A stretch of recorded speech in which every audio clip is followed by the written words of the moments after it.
क्या पृथ्वी शेषनाग के फन पर टिकी है? सिर्फ पृथ्वी नहीं, ब्रह्मांड के 14 लोक उन्हीं पर टिके हैं। लेकिन इसे समझने के लिए हमें इन 14 लोगों की यात्रा करनी होगी। हमारे इस सफर की शुरुआत होती है क्षीर सागर से, जिसमें भगवान विष्णु शेषनाग पर योग निद्रा में विराजमान है। भगवान विष्णु की नाभि से एक कमल निकलता है और उस कमल पर ब्रह्मा जी विराजते हैं। ब्रह्मांड के 14 लोक इसी कमल की डंठल में स्थित माने जाते हैं। सबसे ऊपर है ब्रह्मलोक, जहां मां सरस्वती के साथ ब्रह्मा जी निवास करते हैं। उसके नीचे है तपोलोक, जहां वैराज देवता रहते हैं।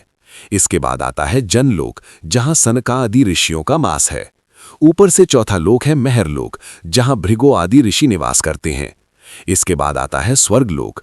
स्वर्ग और पृथ्वी के बीच के अंतरिक्ष को भंवरलोक कहा जाता है। ये हुए ऊपर के 7 लोक। अब आते हैं पृथ्वी के नीचे के लोक, जिन्हें 7 पाताल कहा जाता है।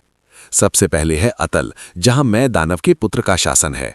इसके बाद है वितल, जहां भगवान शिव के भूतगण रहते हैं। इसके नीचे है सुतल। भगवान वामन ने 3 लोकों को केवल 3 पगों में नापकर बलि को यहीं का राज्य दिया था। इसके बाद आता है तलातल। दानवों के विश्वकर्मा माय दानव यहीं रहता है। आपने सुना होगा कि नाग पाताल में रहते हैं। अगला लोक है महातल, जहां करोड़ों की संख्या में नाग जाति का वास है। सबसे नीचे के 2 लोक हैं रसातल और पाताल, जहां दैत्य और नाग गुफाओं में रहते हैं। इनके भी नीचे लाखों प्रकार के नर्क माने गए हैं। ये सभी लोग शेषनाग के फनों पर टिके हैं और शेषनाग स्वयं भगवान विष्णु के कूर्म अवतार पर स्थित हैं।